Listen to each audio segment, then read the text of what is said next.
జాగోరి జాగోకి స్వాగతం. 1-2 కాదు, 20 దేవాలయాలు. వాటి చరిత్ర 10-20 ఏళ్లది కాదు, వందల వేల ఏళ్లది. కానీ అవి ఉన్నది హైదరాబాద్ పాత బస్తీలో. అందులోనూ ఉన్నది అన్య మతస్థుల ఇళ్ళు, దుకాణాల మధ్య. సో చెప్పేదేముంది, వీటిల్లో కొన్ని గుళ్ళకి వెళ్లే దారే లేదు, కొన్నిటిలో మూల విరాట్టు జాడే లేదు, కొన్నిటికి తాళాలే వేసేశారు. ఈ ఆలయాలకి పేరుకి మాన్యాలున్నా రోజు దీపం పెట్టే వాళ్లే లేరు. వేల కోట్ల విలువ చేసే స్థలాలున్నా, ఆస్తులున్నా పూజలు కూడా కరువు. అసలు ఈ పురాతన దేవాలయాలు ఎక్కడున్నాయి అని ఆరా తీసే వాళ్లే ఇన్నాళ్ళు లేరు.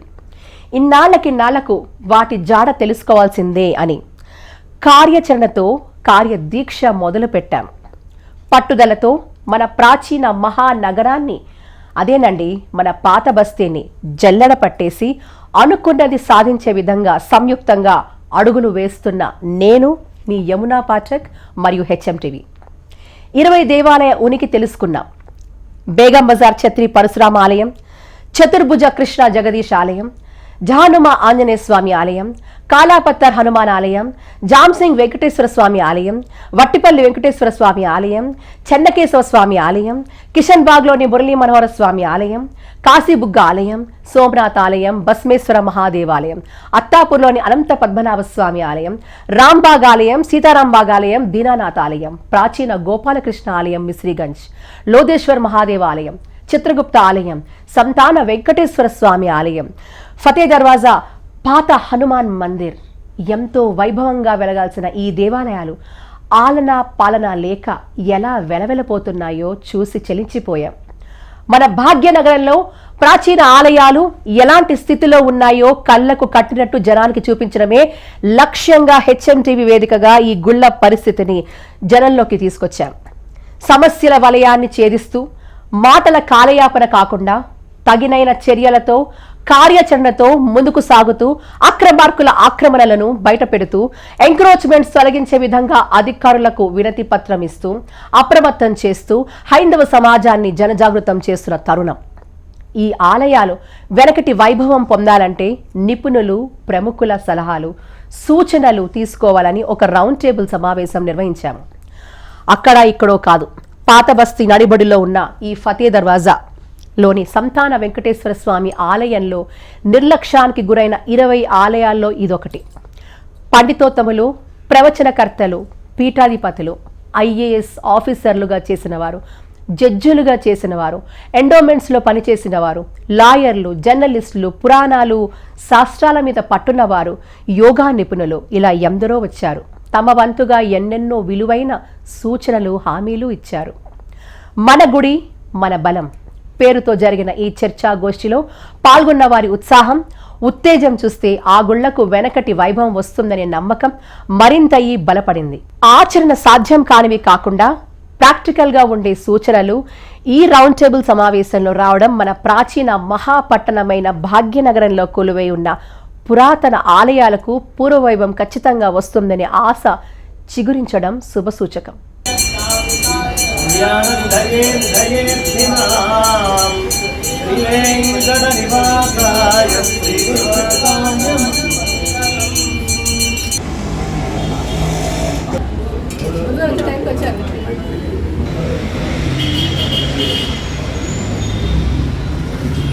యమునా పాఠక్ గారి ఆధ్వర్యంలో ఈ రౌండ్ టేబుల్ సమావేశం జరగటం మా గుడి యొక్క సుకృతం అనుకుంటున్నాం. మేము ముందుకు వెళ్ళటానికి మొదటి మెట్టు ప్రయాణం మొదలు పెట్టేవారు. మేము చాలా హార్ట్ఫుల్గా, సంతోషంగా మేము ముందుకు వెళ్తామని చెప్పి మా నమ్మకంతో మేము ముందుకు వెళ్దామని నిర్ణయం తీసుకున్నామని మా కుటుంబ సభ్యులు.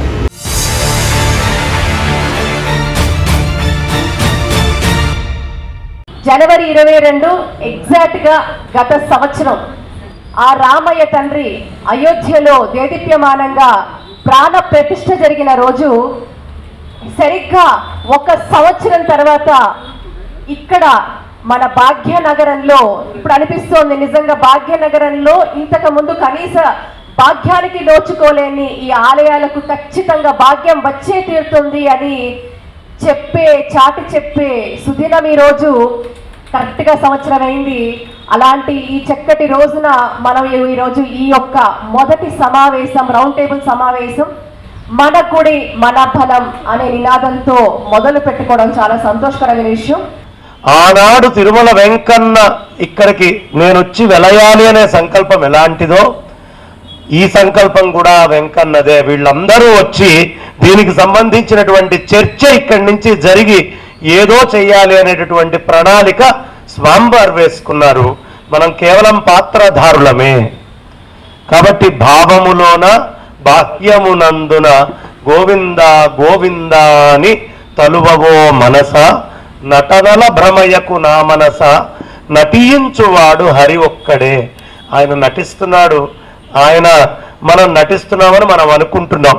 ఆయన మనచే నటింపజేస్తున్నాడు. ఈ ధర్మంలో అందరూ పుట్టారు, ఎవరు లేరు. నిజం చెప్పాలి అంటే ఒక్క 20 లక్షల మంది తిరుగుబాటు చేస్తే బంగ్లాదేశ్లో పూర్తిగా రాజ్యమే మారిపోయింది. అక్కడ ఉన్నటువంటి ప్రెసిడెంటు, అక్కడ ఉండే ప్రైమ్ మినిస్టర్లు, అక్కడ ఉండే జడ్జులు పారిపోవాల్సిన పరిస్థితి వచ్చింది. మరి ఈ సనాతన వైదిక ధర్మంలో హిందూ బలం ఎంత అంటే ఇప్పుడు జరుగుతున్నటువంటి కుంభమేళాలో 40 కోట్ల మంది స్నానానికి వెళ్ళారు. మొత్తం అమెరికా లాంటి రాజ్యాలను కూడా మార్చేయగలిగేంత సంఖ్య ఒక్క కుంభమేళాలో ఈ సనాతన ధర్మంలో ఉండేటటువంటి ఆ జన జాగృతి మనకి చెప్తాను. దీంట్లో మనము మనకున్నటువంటి బలాలని మర్చిపోతున్నాం. ఆ బలాలని గుర్తు చేసుకోవడంలో భాగంగా ఏర్పాటు చేసినటువంటి సభ యమునా పాఠక్ గారు, మన హన్స్ మీడియా తరఫున HMTV కానీ ఇంతమంది పెద్దలు కానీ ఇక్కడికి వచ్చింది దేనికి అంటే బలం గుర్తు చేయడానికి. ఏమిటి బలము అంటే ఒకసారి నెహ్రూ గారు మదన్ మోహన్ మాలవ్య దగ్గరికి వెళ్ళారు. ఆయన ఒక సభ పెడితే 1,00,000 మంది పైన జనాభా వచ్చారు. ఈ ఉదాహరణ మన బలం తెలియడం కోసం చెప్తున్నాను. అక్కడికి వెళ్ళి నెహ్రూ గారి దగ్గర కూర్చున్నారు. కూర్చున్నప్పుడు నెహ్రూ గారు అన్నారు మదన్ మోహన్ మాలవ్య తోటి, చూసావయ్యా, నేను మొన్న ఒక సభ పెట్టాను, 1,00,000 మంది పైన జనాభా వచ్చారు, ఇసకేస్తే రాలకుండా వచ్చారు.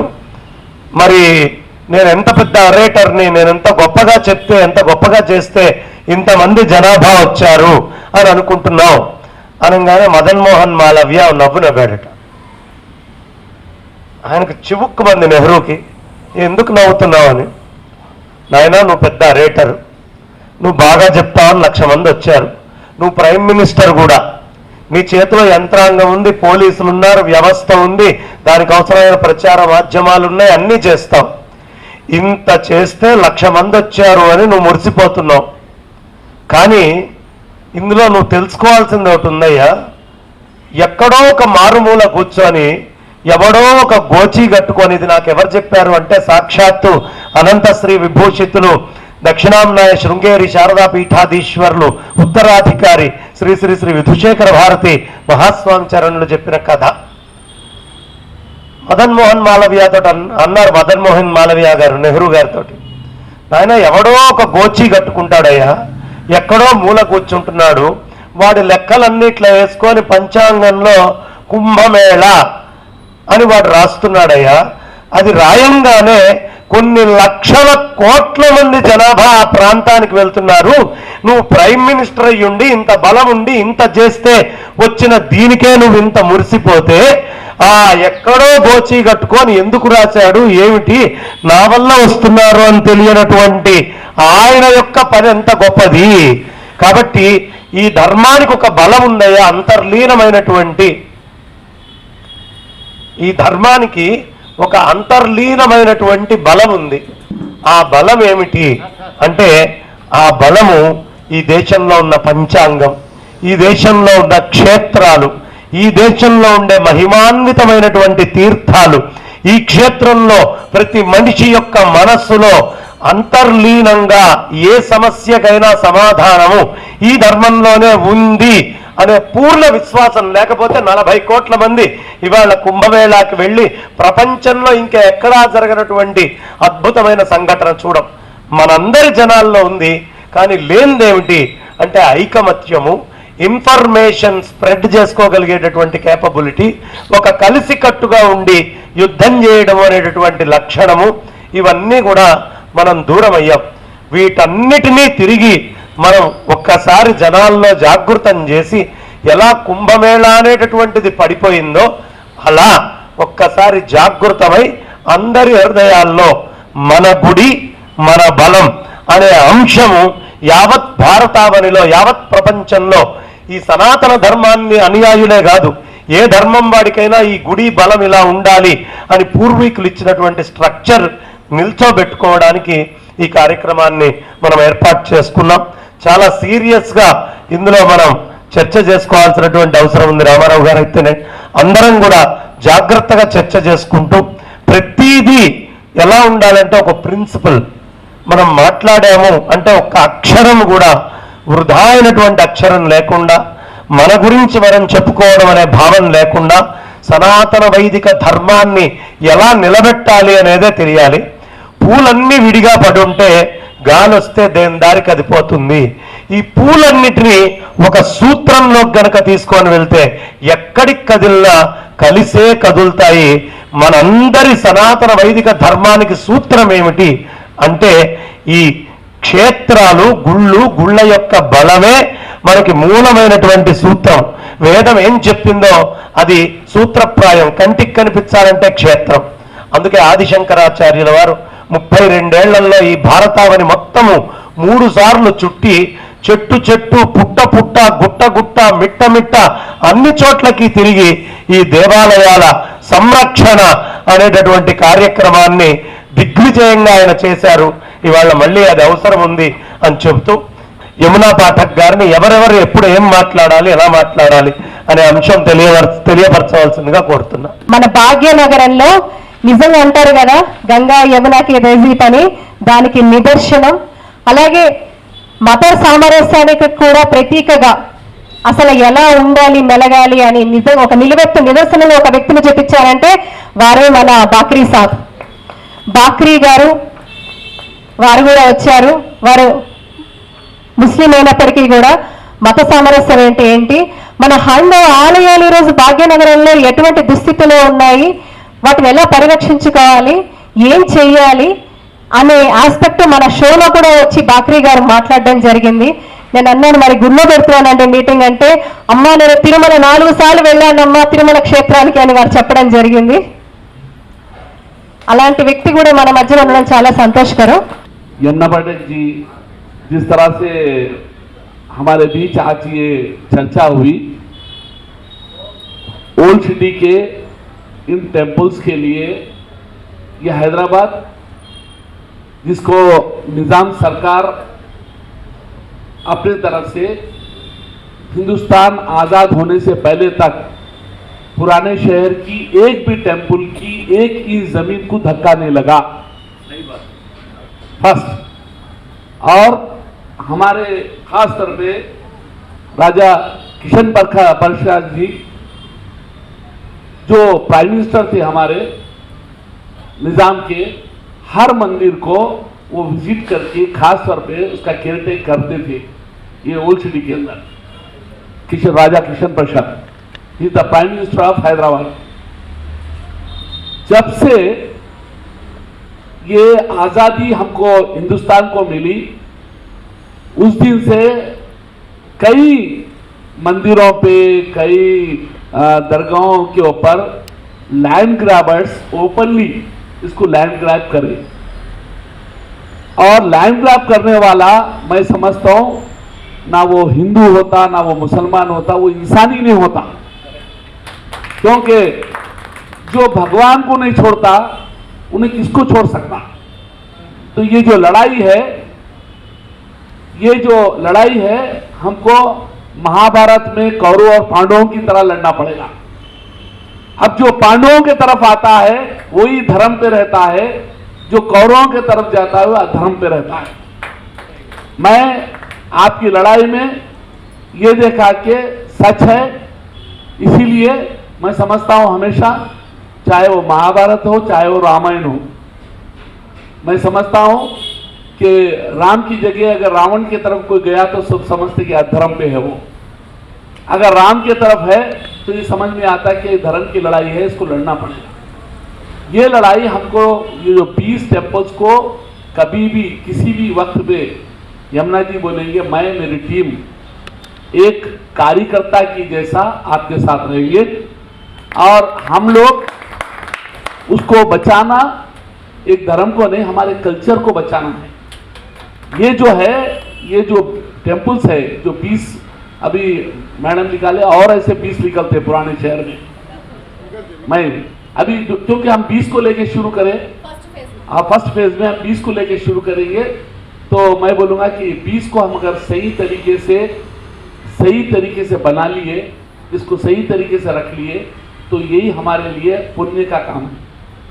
और मैं समझता हूँ हिंदू धर्म के लिए जैसे ट्रस्ट की बात हो रही है, चाहे किसी भी सरकार के हाथ में कुछ भी रहा हो, उसका मिसयूज होना ही होना है, ये बात तय है।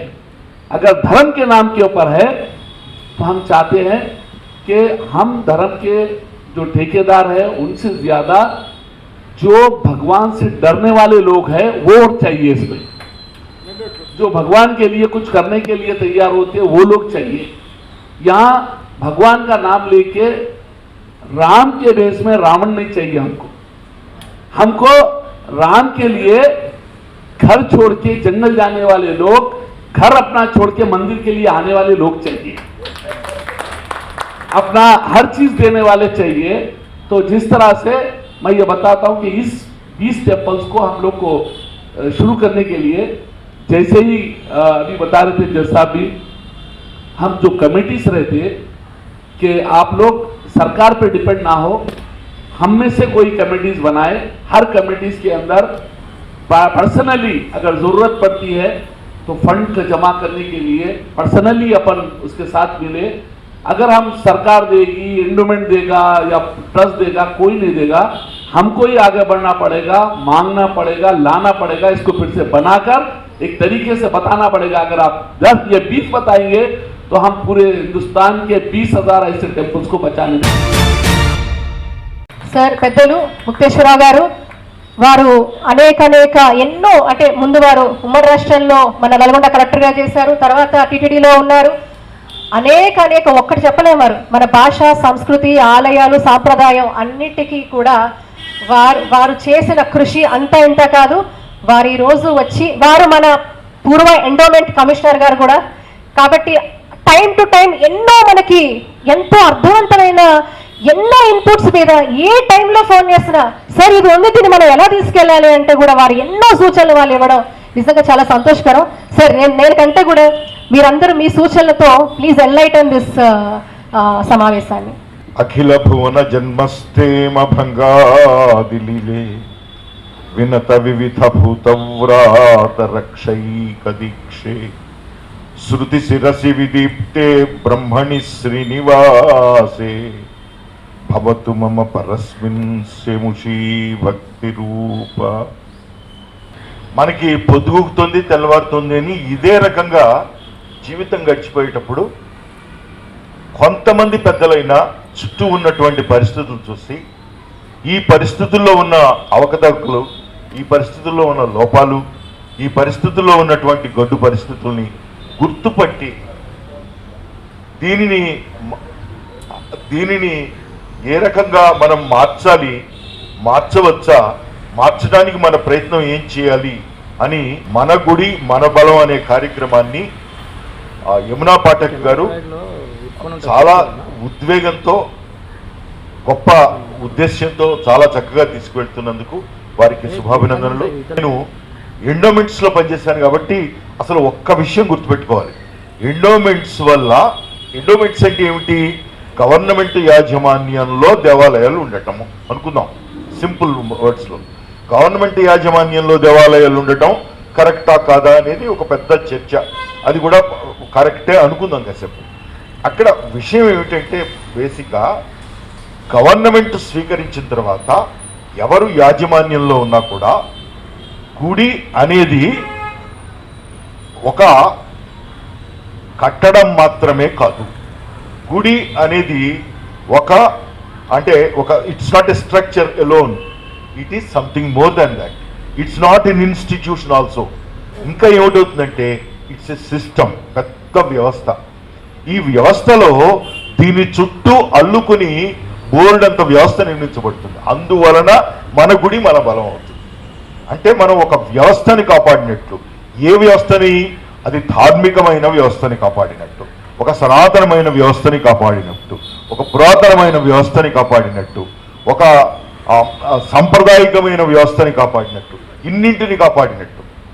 మనం కనుక చూస్తే చుట్టూ లోకంలో కృష్ణదేవరాయల కాలం నుంచి కూడా, లేకపోతే అంతకుముందు ఉన్నటువంటి రాజులు, కాకతీయులు, అంతకుముందు ఉన్నటువంటి చాళుక్యులు, పల్లవులు అందరూ కట్టినటువంటి దేవాలయాల్లో వాళ్ళ యొక్క కోటలు పోయినాయి, రాజ్యాలు పోయినాయి, రాచరికాలు మారిపోయినాయి, ప్రభుత్వాలు మారిపోయినాయి, అన్నీ పోయినాయి.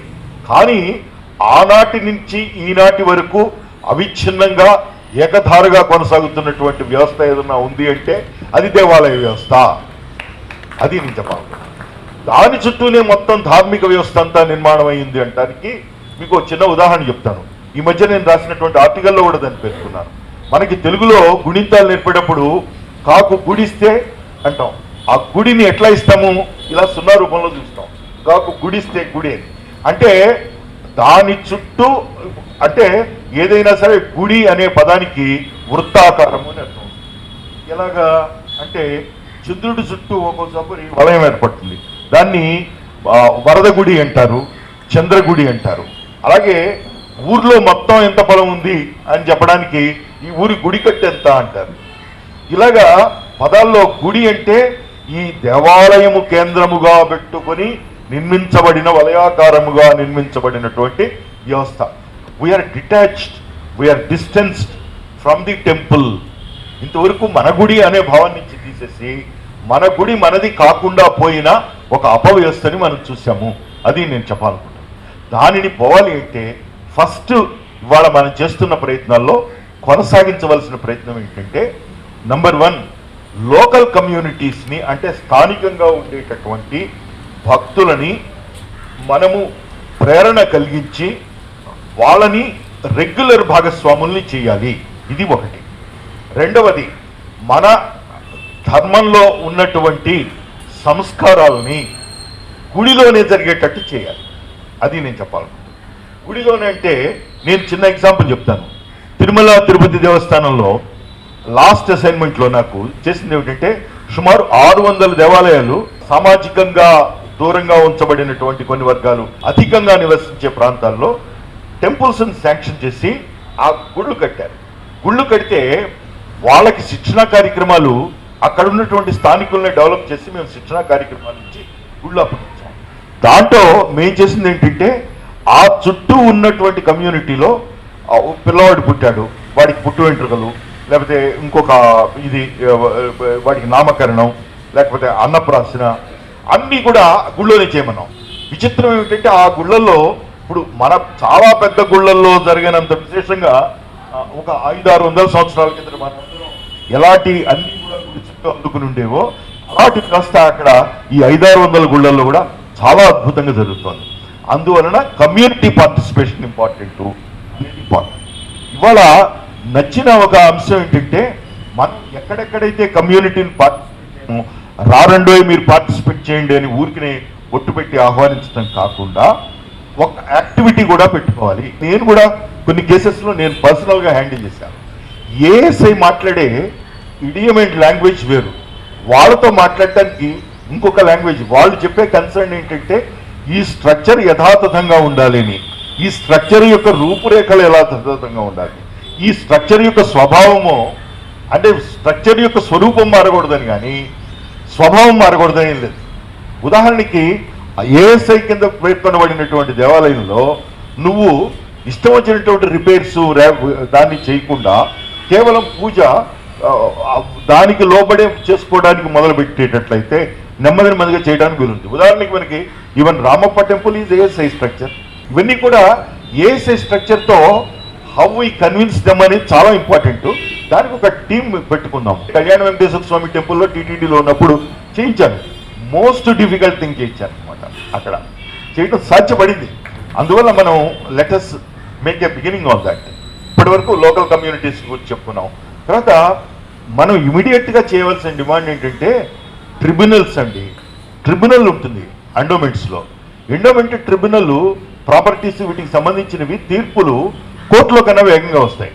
కాబట్టి ఈ ట్రిబ్యునల్ వేయాలని, ట్రిబ్యునల్లో చక్కని యాంటిసిడెంట్స్ అంటే పూర్వ వృత్తాంతం కలిగినటువంటి వాళ్ళని ట్రిబ్యునల్స్లో ఉంచాలని మనం కనుక అడిగేటట్లయితే ధర్మపరులు కాస్త ధర్మం వైపు నిబద్ధంగా నిలబడతారు అనుకున్న వాళ్ళని కనుక ట్రిబ్యునల్స్లో తీసుకొస్తే మాత్రం అది ఒక పెద్ద సంచలనం అవుతుంది. మనకి పని అన్నీ కూడా 1-2 వాయిదాల్లోనే వచ్చేస్తాయి. ఇంకొక డిమాండ్ ఏంటంటే అర్జెంటుగా మనం చేయవలసింది చాలా ఈజీగా చేయదగింది ప్రాపర్టీ రిజిస్టర్ కాపీస్ అండి. అన్ని టెంపుల్స్కి ప్రాపర్టీ రిజిస్టర్ తప్పకుండా మెయింటైన్ చేయాలి. We want the copy of the property register అని అడిగారు. Then we can also take the support of revenue department. Even నేను రెవెన్యూ డిపార్ట్మెంట్ దగ్గర ఇక్కడ నేను జాయింట్ కలెక్టర్ హైదరాబాద్ ఉన్నప్పుడు రెవెన్యూ డిపార్ట్మెంట్లో ఇప్పుడు ఒకటి ఎల్ఎన్ స్వామి ల్యాండ్ అని ఉందండి, లక్ష్మీ నరసింహ స్వామి ల్యాండ్ అని. అది ఎందుకు రాశారో తెలియదు దాంట్లో ఖాతాలో. దాన్ని అదేంటారు అదేంటారు ఏదో చెప్తుంటారు అంతా. మనం అక్కడ వాళ్ళ క్లెయిమ్ ఉందంటారు, వీళ్ళ క్లెయిమ్ ఉందంటారు. అరే హూ ఈజ్ ఎల్ఎన్ స్వామి? నాకు ఎల్ఎన్ స్వామి కానివాడిని నేను మాట్లాడను అని నా ఆర్గ్యుమెంట్. అంతే. Tell me that your LN Swami and make a claim. If you are not LN Swami your no claim. This is according to our register from 1950 అని చెప్పి ఆ ల్యాండ్ హ్యాండ్ ఓవర్ చేస్తాం. ఇది నేను ఎందుకు అంటున్నానంటే this is how things should happen. ఇలా జరగాలి. అందుకని అలాగే నేను మదనపల్లి సబ్ కలెక్టర్లో ఉన్నప్పుడు మదనపల్లిలో మొత్తం అన్ని టెంపుల్స్లో కాశీ విశ్వేశ్వర టెంపుల్ ఉంటుందండి. Kashi Vishweshwara is a legal entity. అక్కడ స్వామివారు లీగల్ ఎంటిటీ. లీగల్ ఎంటిటీ అయినప్పుడు ఆయన పేరు మీద ఆస్తి ఎందుకు ఉండకూడదు? ఆయన పేరు మీద పాస్బుక్ ఇచ్చాం. వన్స్ పాస్బుక్ ఇచ్చిన తర్వాత టైటిల్ డీడ్ వస్తుంది. ఇప్పుడు దాని గురించి కూడా మనం కొంచెం ఫైట్ చేద్దాం. ఇవి కొంచెం నేను చెప్పిన లోతైన విషయాలు. అద్భుతంగా చెప్పారు. ఆ సమస్యను ఎదుర్కోవడానికి అవసరమైన solution. He is a living deity with legal entity. ఇది ఖచ్చితంగా తెలియాలి. ఒక్కసారి ముక్తేశ్వరరావు గారికి ధన్యవాదాలు తెలియపరుస్తూ ఇప్పుడు దర్శనం శర్మ గారిని, వారు అనేకమైనటువంటి ఆధ్యాత్మిక కార్యక్రమాలు చేస్తూ ధర్మం విషయంలో వేద పాఠశాలలకి ఇబ్బంది వచ్చినప్పుడు కూడా నిల్చొని గట్టిగా పోరాడి ఆ సమస్యల్ని బయటికి తీసి ఎప్పుడూ ధర్మం కోసం ముందుండేటటువంటి వ్యక్తి, వారిని 4 మాటలు చెప్పవలసిందిగా. ఈ ప్రాచీన బస్తీలోని ప్రాశస్త్య బస్తీలోని వెంకటేశ్వర స్వామి దేవాలయంలో ఒక చారిత్రాత్మకమైనటువంటి రౌండ్ టేబుల్ సమావేశంలో మనం ఉన్నాం. దీనికి ఎన్ని విశిష్టతలు అంటే, సోషల్ యాక్టివిస్ట్గా, సామాజిక ధార్మిక సేవకురాలుగా మన యమునా పాఠక్ గారు ఈ ఉద్యమానికి సారథ్యం చేస్తుంటే, ఈ కార్యక్రమానికి పెద్దలు దేవాదాయ శాఖలో, తిరుమల తిరుపతి దేవస్థానంలో, అన్నింటికీ మించి హైదరాబాద్ జిల్లాలో ఏ దేవాలయాల గురించి అయితే మనం పోరాడుతున్నామో ఆ ఆలయాలకు ఒక జాయింట్ కలెక్టర్గా ఉండి స్వయంగా పరిపాలనా సంబంధమైన సమస్యలను స్వయంగా చూసిన, తన అనుభవాలను మనకు తెలియజేసిన పెద్దలు, భాష కోసం ఇవాళ ఒకే ఒక్కడుగా పోరాడుతున్న ముక్తేశ్వరరావు గారు ఉన్నారు. న్యాయాధీశులు ఎన్ని దేవాలయాల కేసులు వారు చూశారో ఒక జిల్లా జడ్జిగా, భవిష్యత్తులో కూడా ఇలాంటి దేవాలయాలకు సంబంధించిన ఆస్తుల పరిరక్షణలో వారి యొక్క క్రియాశీలక సహకారం పాత్ర కూడా అవసరం మాల్యాద్రి గారు.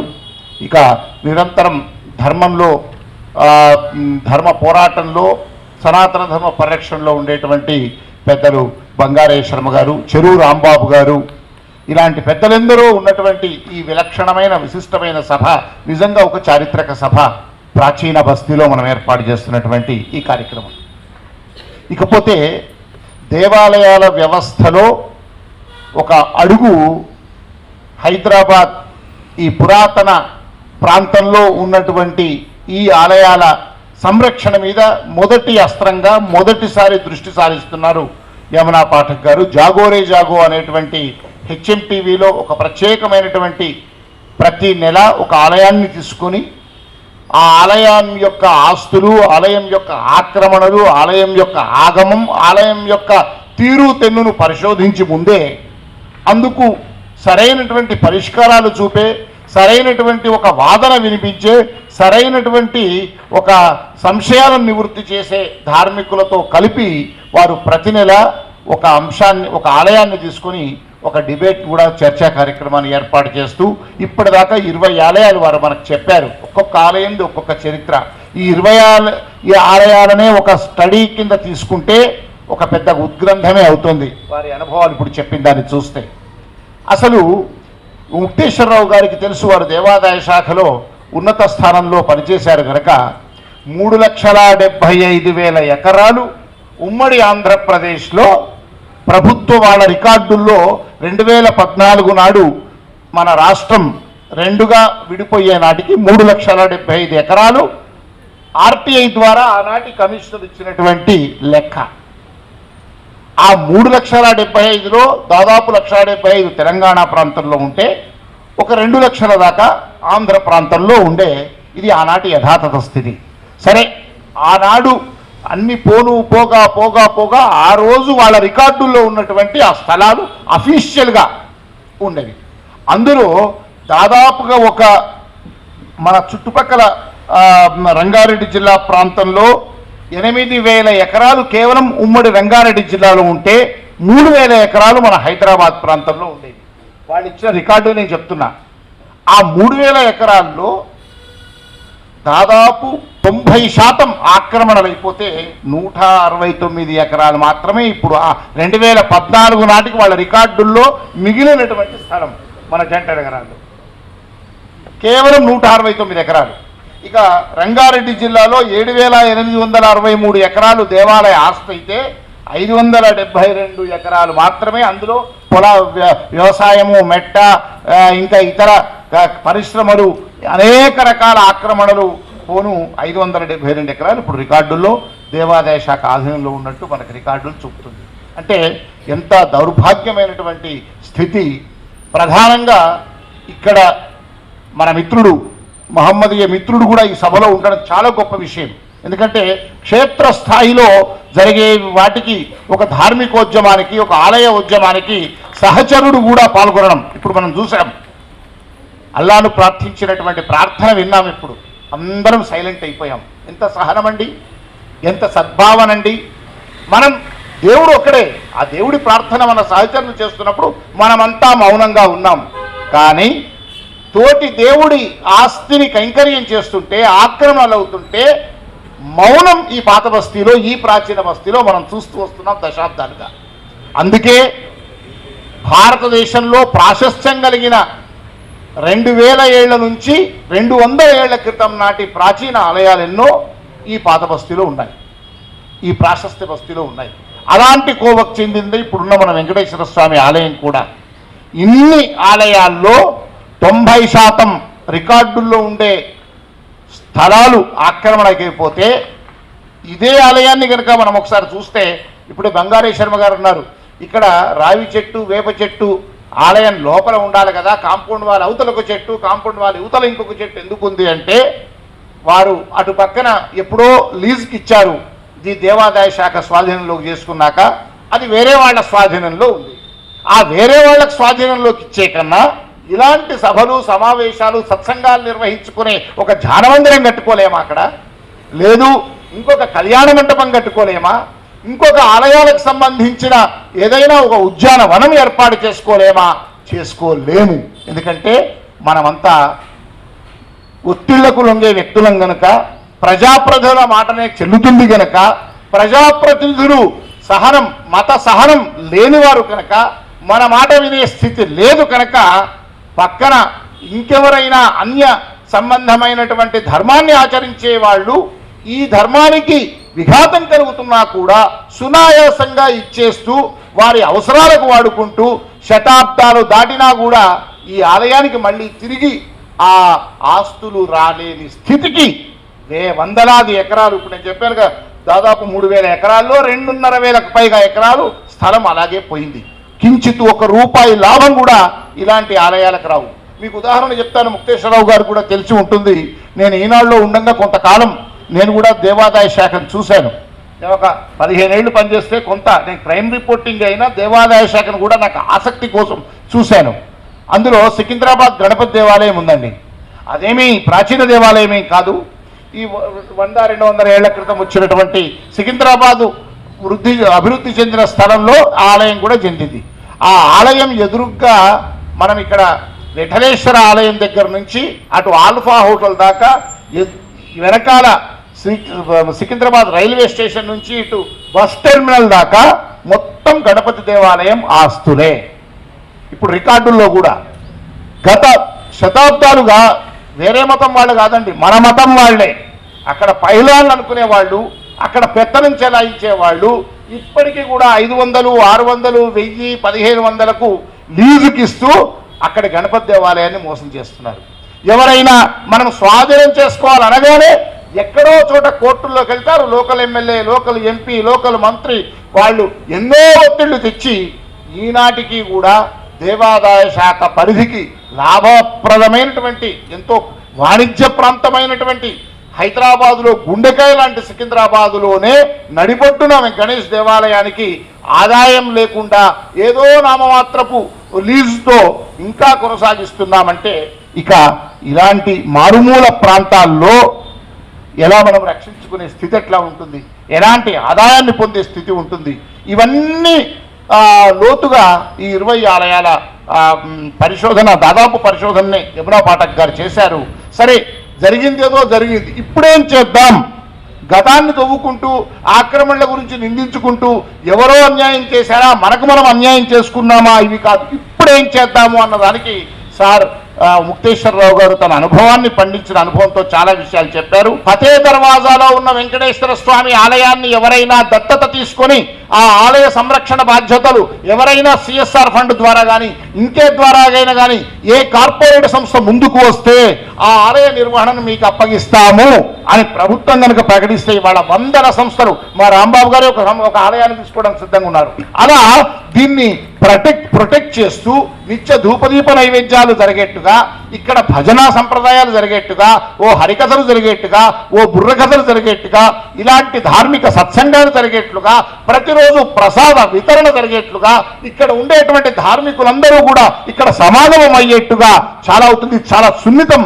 అలాంటి ప్రభుత్వం మీద ఒక ఒత్తిడి తెచ్చి నీకు పార్కులే కాదు, చెరువులే కాదు, ఇంకొకటే కాదు, ఆలయాల దత్తతకు కూడా ఆలయాన్ని మొత్తం వాళ్ళకేం రాసివ్వం, వాళ్ళు maintained, this temple maintained by so and so సంస్థ, అలాంటివి చాలా మంది ముందుకు వస్తున్నారు. అలాంటి కార్పొరేట్ సంస్థలను కూడా ప్రభుత్వం ముందుకొచ్చి పైలట్ ప్రాజెక్ట్ కింద ఇదే హైదరాబాద్లో ఈ 20 ఆలయాలకు 20 సంస్థల వాళ్ళు వచ్చి చేస్తే వైభవోపేతమైనటువంటి దేదీప్యమానమైనటువంటి ఒక కార్తీక పౌర్ణమి రోజు ఈ వెంకటేశ్వర ఆలయం అద్భుతమైనటువంటి పారాయణలు, భజనలు, దేదీప్యమైనటువంటి అలంకరణలు, దీపాలతో ప్రజ్వరిల్లే ఖర్చు ఇప్పుడు మనం పెట్టుకోలేకపోతున్నాం. కనీసం వచ్చిన వాళ్లకు ఒక కప్పు పులిహోర ప్రసాదం ఇచ్చే స్థితి ఈ ఆలయానికి లేదని నేను భావిస్తున్నా. ఇలాంటి ఆలయాలకు లేదని భావిస్తున్నా. ఇక్కడ చూసే అర్చకుడికి ఓ 20,000 వేతనం విధిగా ఇచ్చే పరిస్థితి లేదని భావిస్తూ ఉన్నా. ఇక్కడ ఒక హరికథ ఒక 4,000, 5,000 ఓ వైకుంఠ ఏకాదశికో, ఓ భీష్మ ఏకాదశికో, ఓ సంక్రాంతికో ఒక హరికథ చెప్పే పరిస్థితి లేదనుకుంటున్నా. ఎవరైనా భజన చెప్పడానికి ఒక బృందం వస్తే ఆ భజనకు ఒక 5,000 ఖర్చు పెట్టి ఓ ప్రతి శనివారం నాడో, ప్రతి మంగళవారం నాడో, ఇంకే రోజు ఒక భజనకు ఇచ్చే కనీసమైనటువంటి ఖర్చు పెట్టే స్థితి మనకు లేదని భావిస్తున్నా. అదే ఒక్కొక్క ఆలయం ఒక్కొక్కరికి ఈ దత్తత కార్యక్రమం కార్పొరేట్ సంస్థలకు వస్తే 100 సంస్థలు ఇవాళ ముఖ్యంగా ఉన్నాయి. వాళ్ళు ఎదురు చూస్తూ ఉన్నారు. ఎక్కడో తిరుపతికి వెళ్ళి ఒకళ్ళు వజ్రాలు చేయిస్తారో 50 కోట్లు, ఒకడు 150 కోట్లు రథం చేయిస్తాడు, ఇంకొకటి చేయిస్తాడు. ఎక్కడికో పోయి చేయించాల్సిన అవసరం లేదు. యాదగిరిగుట్టకి వెళ్ళి బంగారు తాపడానికి కిలోల కొద్ది బంగారం ఇవ్వడం లేదు. నీ దగ్గర ఉండే ప్రాచీన ఆలయాలను నువ్వే రక్షించుకో, నువ్వే కాపాడుకో అంటే కళ్ళకద్దుకొని జీవితం ధన్యంగా భావించే వాళ్ళు అనేక మంది ఇవాళ ముందుకొచ్చి అటు ఐటీ ఇండస్ట్రీస్ చూసే మినిస్టర్ శ్రీధరబాబు గారైనా, ముఖ్యమంత్రి రేవంత్ రెడ్డి అయినా వీళ్ళిద్దరికీ నిత్యం పరిశ్రమల వారితో, సంస్థల వారితో సంబంధాలు ఉంటాయి కనుక దానికి ఏర్పాటు చేస్తూ చేయడం. అంతేకాకుండా మరొక విషయం, ఒక హ్యాబిటేషన్ కమిటీ అంటే ఎక్కడికక్కడ ఆలయాలను అభివృద్ధి చేసుకోవడానికి స్థానికంగా ఉండేటువంటి కొంతమంది ధార్మికులతో, కొంతమంది వదాన్యులతో ఎక్కడికక్కడ కూడా ఒక కమిటీ ప్రభుత్వం కనుక ఏర్పాటు చేస్తే వాళ్ళు కొంత సహకారం అందించడమే కాదు, ఉత్సవాలు, బ్రహ్మోత్సవాలు, మాసోత్సవాలు, పక్షోత్సవాలు అన్నీ నిర్వహించి విశేషమైన పర్వదినాల్లో కార్యక్రమాలు ఏర్పాటు చేసుకోవడానికి ఆ కమిటీ ముందుకు వస్తుంది. ఇప్పుడున్న కమిటీలన్నీ ఎంత స్థలం ఉంటే ఎంత ఆక్రమించవచ్చు, ఏ రికార్డును తీసుకుపోయి ఏ కోర్టులో పెట్టి ఎంత కైంకర్యం చేయొచ్చు, ఏ అర్చకుడిని తీసుకెళ్ళి ఆ అర్చకుడిని 4 మాటలని దాన్ని తిట్టి అర్చకుడికి ఒక కొబ్బరికాయ ఇస్తే ఆ కొబ్బరికాయ పచ్చలు నాకు ఇయ్యి, లేదా ఎవరైనా ఒక వస్త్రాలు సమర్పిస్తే ఆ వస్త్రాలు నాకు ఇయ్యి, ఎవరైనా అన్నదానంకో 1000 రూపాయలు సమర్పించిపోతే 500 నాకు ఇయ్యి, లేదా అదే కిరాణా ఆలయం నుంచి సామాన్లు నాకు పంపించు, ఏదో నామమాత్రం తెచ్చి పురుషులు నువ్వు చెయ్యి, ఇలా అనేవాళ్లే చాలా మంది ఉన్నారు. నేను కళ్ళారా చూశాను, అలాంటి ఆర్టికల్స్ ఎన్నో రాశాను. 99% పాలక మండళ్ళు అది వంశపారంపర్యం కిందకి తీసుకోండి. ప్రభుత్వం నియమించే పునరావాస కేంద్రంగా భావిస్తోంది దేవాదాయ శాఖను, ప్రయోగాలు చేస్తుంది ఈ శాఖ మీద. అలా వచ్చే పాలక మండళ్ళందరూ కూడా ఎలా ఆలయం నుంచి మేము లాభపడాలి, ఆలయం నుంచి ఎంత కైంకర్యం మాకు సొంతం కావాలి అని ఆలోచించే వాళ్ళు ఉన్నారు. అలాంటి వాళ్ళు కాకుండా ధార్మిక చింతన కలిగిన, ధర్మ నిష్ఠ కలిగిన, దేవుడి ఆలయం ధూపదీప నైవేద్యాలతో ధర్మబద్ధంగా ఒక దేదీప్యమైనటువంటి దీపకాంతులతో ధర్మ తేజస్సు ప్రజ్వరిల్లే విధంగా ఈ ఆలయాలను మార్చుకోవడానికి ఒక స్థానికంగా ధార్మికంగా చింతన కలిగిన వ్యక్తులతో ఎక్కడికెక్కడ కమిటీలను ఏర్పాటు చేసి అలా చేయాలని, ఇంకా అనేకమైనటువంటి ఈ ఆలయాల ప్రాశస్త్యాన్ని తెలుసుకుని ఎక్కడికెక్కడ పురాణ ప్రాశస్త్యం ఇప్పుడు చెప్పారు. ఎప్పుడో ఆ విగ్రహం నాకు కనిపించింది, అక్కడ నుంచి వెతికితే లేదు ఇంకో చోటికి వెళ్తే అక్కడ ఉంటుంది అని కలలో స్వప్నం రావడం, అలాంటి గాథలు ఒక్కొక్క ఆలయానికి ఒక్కొక్క గాథ. ప్రభుత్వమే ఇప్పుడు సపోజ్ ఒక 2 ఆలయాలకు నేను ఒక పుస్తకాలు ప్రింట్ చేయడానికి సిద్ధంగా ఉన్నా, ఇంకొక ఆలయాలు ఇంకొకళ్ళు, అలా ఆలయ ప్రాశస్త్యాన్ని తెలిపే, పురాణ వైశిష్ట్యాన్ని తెలిపే, ఆలయం యొక్క ఆగమశాస్త్ర విశిష్టాలను తెలిపే, ఈ ఆలయానికి ఎవరెవరు ఎప్పుడు పోషించారు, ఎవరెవరు ఈ ఆలయాన్ని యొక్క గొప్పతనానికి శ్రమించారు, ఈ ఆలయం ఇలా ఉండడానికి కారణం ఎవరు అని నాటి నుంచి నేటి దాకా ఆ ఆలయ వైశిష్ట్యాన్ని సర్వస్వం ఒక పుస్తకం ఎక్కడికక్కడ పురాణ ప్రాశస్త్యంతో తీసుకురావాల్సిన అవసరం ఉంది. వెంటనే మనం ఒకవేళ ప్రభుత్వం ముందుకు రాకపోయినా యమునా పాఠక్ గారు కనుక ముందుకు వస్తే 20 ఆలయాల చరిత్ర మీ దగ్గర ఉండొచ్చు. ఎలాంటి పెద్దలతో మంచి ఆధ్యాత్మిక రచయితలతో దాన్ని ఒక రూపానికి తెస్తే ఈ 20 ఆలయాల పుస్తకాలను ముందు మనం విడుదల చేసి ప్రభుత్వానికి ఇలా మీరు చేయండి అని మనం ఉదాహరణగా చూపిద్దాం. ఇలా అనేకమైనవి ప్రాక్టికల్గా ఇప్పుడు ఈ రోజు నుంచి చేయాల్సిన అవసరం ఉంది. ముఖ్యంగా మీరు ఇందాక ప్రస్తావించారు 20 ఆలయాల గురించి అని. మరి పెద్దల ప్రేరణతోనే భగవంతుడి ఆశస్సులతో దానికి శ్రీకారం చుట్టామని సభాముఖంగా చెప్తూ ఆల్రెడీ వాటి మీద సుదీర్ఘంగా కూడా పుస్తక రూపంలో రావడానికి కూడా పూర్తిగా ఫండింగ్ ఇస్తూ ఆ కార్యక్రమానికి శ్రీకారం చుట్టాం సార్. దానికి సంబంధించి పెద్దలందరినీ కూడా సూచనలు తీసుకుని దాన్ని ఇంకా మెరుగైన పద్ధతిలో ముందుకు తీసుకొచ్చే ప్రయత్నం. అద్భుతంగా దర్శనం శర్మ గారు అనేక విషయాలు మనకు చెప్పారు. గుళ్ళని దత్త తీయడం అనే అంశము, టెంపుల్స్కి కూడా హైడ్రా లాంటి వ్యవస్థ ఉండాలి అని, నిత్యధూప దైప నైవేద్యాలు ఇవ్వడానికి అడాప్షన్స్ ఉండాలి అని, కార్పొరేట్ ఆఫీసులకు ఇవ్వడం, ఈ విధంగా అనేక విషయాల్ని మనకు తెలియపరుస్తూ ఆ హైడ్రా ప్లేస్లో తంపా ప్రపోజల్ కూడా వెళ్ళింది. తంపా దీన్ని తప్పకుండా గవర్నమెంట్ పరిగణనలో తీసుకొని ఆ పనులు మొదలుపెట్టాలని ఏకకంఠంతో డిమాండ్ చేస్తూ ఇప్పుడు పెద్దలు నేరళ్ళ మాల్యాద్రి గారు, వారు సుప్రీంకోర్టు అడ్వకేట్గా, అదేవిధంగా రిటైర్డ్ డిస్ట్రిక్ట్ జడ్జిగా అనేకమైనటువంటి ఆత్పోటులు చూసినటువంటి వారు, వారిని క్లుప్త మనోహరంగా ఏమేం ప్రపోజల్ చేస్తున్నామనే విషయాన్ని చెప్పవలసిందిగా కోరుతున్నాను. భగవంతుడు ఆమెని ఇలా తయారు చేసి పంపించాడు. ఆమె యొక్క అమూల్యమైన సమయాన్ని భగవద్ అనుగ్రహంతో ఇంత చక్కగా, ఇంత మంచిగా, ఇంత ప్రేమగా, ఇంత అనురాగంతో మరి అందరినీ సమకూర్చుకొని ఇలా చేయటం అనేది కేవలం ఆ భగవంతుని ఆదేశాలు మాత్రమే. ఒకతను రోజు రోడ్డు మీద అలా వెళ్తూ చెప్పులు వదిలేసి దండం పెట్టుకొని వెళ్ళిపోతూ ఉంటాడు. అతను ఈ దేవాలయాన్ని, దాని ఆస్తుల్ని పరిరక్షించడానికి నాకు హక్కు ఉందని చెప్పి కోర్టుకు వెళ్ళారు. కోర్టుకు వెళ్తే కోర్టులో నువ్వేం సంబంధము, ఇక్కడ చైర్మన్ ఉన్నాడు, కమిటీ ఉంది, లోపలికి కూడా ఎప్పుడు వెళ్ళవు నువ్వు అని అంటే లోకల్ స్టాండ్ అతనికి ఉంది అని చెప్పి తీర్పిచ్చాడు. కాబట్టి దేవాలయాల ఆస్తుల్ని కాపాడేందుకోసం ఎవరైనా, అంటే అన్యమతస్థులు కానీ మన మతస్థులు కానీ లేదా లోపలికి వెళ్ళినోళ్ళు కానీ వెళ్ళనోళ్ళు కానీ ఎవరైనా సరే ప్రొటెక్ట్ చేసుకునేదానికి వాడికి హక్కు ఉందని ఒక తీర్పు ఇచ్చారు. కాబట్టి దాన్ని మనం సద్వినియోగం చేసుకోవాలి. నెంబర్ 1. నెంబర్ 2, వారు మాట్లాడుతూ ఈ దేవాలయాల చట్టం గురించి మాట్లాడుతూ అది దాని వద్దా కాదా అనే విషయం మీద పక్కన పెట్టారు. నేనైతే అది వద్దనే చెప్తున్నా. దేవాదాయ చట్టాన్ని పూర్తిగా తీసివేయాలి. తీసివేసి దాని ప్లేస్లో మరొకటి రావాలి. కారణము దీనికి ఉన్నటువంటి ఇన్హెరెంట్ వీక్నెస్లు, చాలా వీక్నెస్లు ఉన్నాయి. ఎన్ని వీక్నెస్లు ఉన్నాయంటే ఒక్కొక్క ఊళ్ళల్లో మేము పనిచేసేటప్పుడు జడ్జెస్గా ఏటీసీలు వేస్తారు. తీసుకుంటాడు వాడు, లీజుకి తీసుకుంటాడు, లీజ్ అమౌంట్ కట్టాడు, పండలేదు కాబట్టి నేను ఇవ్వనంటాడు. పండకపోతే ఇవ్వాల్సిన అవసరం లేదని చట్టం చెప్తుంది. ఆ దేవాలయంలో దీపదీప నైవేద్యాలు అనేవి జరగవు. ఇప్పుడు చాలా సందర్భాల్లో టెంపుల్స్ని ప్రొటెక్ట్ చేయాల్సిన సందర్భం వచ్చినప్పుడు చేయలేక పరిస్థితి ఏంటంటే 3 కారణాలు. 1 ఆర్థిక ఇబ్బంది, 2 సామాజిక ఇబ్బంది. ఇట్లాంటివి వచ్చినప్పుడు లీగల్ సర్వీసెస్ అథారిటీస్ యాక్ట్ అని ఒకటి ఉంది. దాన్ని ప్రతి లెవెల్లో ఉంటుంది. Taluka level, district level, high court level, supreme court level. ఈ లీగల్ సర్వీస్ అథారిటీకి మీరు లెటర్ రాస్తే వాళ్ళే అడ్వకేట్ని ఏర్పాటు చేస్తారు. వాళ్ళే మీ ఖర్చులు భరించి మీ తరపున వ్యవహారం చేస్తారు. కాబట్టి లీగల్ సర్వీస్ అథారిటీ యాక్ట్ యొక్క రక్షణని అవసరమైన సందర్భంలో తప్పకుండా టెంపుల్ అఫైర్స్ని, టెంపుల్ ఆస్తుల్ని ప్రొటెక్ట్ చేసుకునేటప్పుడు మనం వాడుకోవాలి.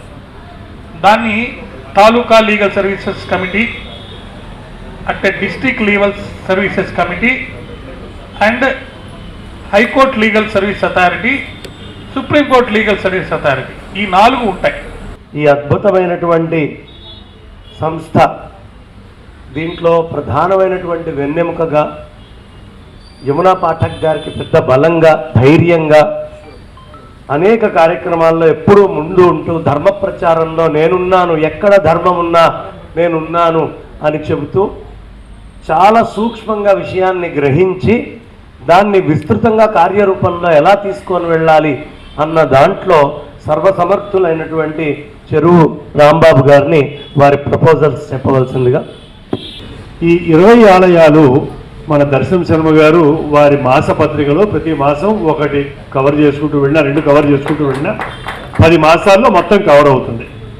మొన్న ఒక ప్రతిపాదన ఏం చేశానంటే హిందూ టూరిజం అనేది ఒక చిన్న ఒక మ్యాప్ డెవలప్ చేసి, మనలో చాలామంది ఎంటర్ప్రెన్యూర్స్ ఉన్నారు కాబట్టి మనం ఈ హిందూ టూరిజం ప్రతి శుక్రవారం నాడు ఇన్ని టెంపుల్ తిరిగి వస్తుంది అనే కనుక ఒక ఏర్పాటు చేసినట్టయితే ప్రస్తుతం వాళ్ళు రావటం మొదలెడతారు. నా విన్నపం వల్ల ఒకటి దానికి కావాల్సిన పబ్లిసిటీ, దర్శనం లాంటి వాళ్ళు ఎన్నో పత్రికలు ఉన్నారు, వాళ్ళందరిలో కూడా మనం తీసుకురావాల్సిన బాధ్యత కర్తవ్యం ఉంది. అలాగే మనందరిలో కూడా సోషల్ మీడియా యాక్టివిస్టులు వీరు చెప్పినట్టుగా రానున్న 30 రోజుల్లో 20 ఆలయాల గురించి మనం వెళ్ళి ఒక చిన్న వీడియో తీసి మన మాధ్యమంగా మనం దాన్ని ప్రచురిద్దాం.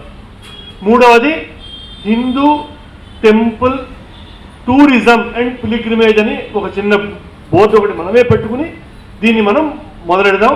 ఇది ఒక్కడే నా ప్రతిపాదన. సంక్షిప్తంగా, క్లుప్త మనోహరంగా, హృదయానికి అందే విధంగా అద్భుతమైనటువంటి సజెషన్ హిందూ టెంపుల్ టూరిజం. ఇది ఇప్పుడు భాగ్యనగర్లో ఇంటర్ కనెక్టివిటీ చేస్తే ఇక్కడ క్షేత్రం ఉందని చాలామందికి తెలియదు. దాన్ని ప్రాపగేషన్ జనాల్లోకి తీసుకెళ్ళటం చాలా మంచి పాయింట్స్ చెప్పారండి. ధన్యవాదాలు. శివప్రసాద్ రెడ్డి గారిని 2 మాటలు. మన సాంప్రదాయం, మన సంస్కృతి అనేది గుడితోనే మొదలైంది ఇక్కడ. ఎందుకంటే ప్రతి గుడికి దేవుడు మాన్యమని ఇచ్చినాడు. ఎవరిని అడుక్కోవాల్సిన అవసరం లేదు సార్, యాచించాల్సిన అవసరం లేదు. ప్రతి గుడికి దేవుడు మాన్యం.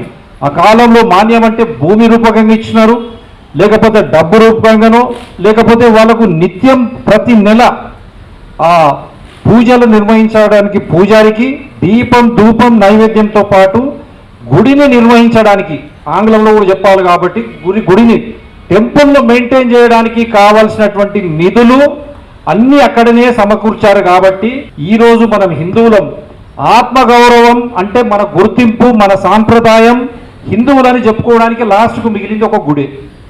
ఆ గుడి అనేటువంటిది మన బలం కూడా.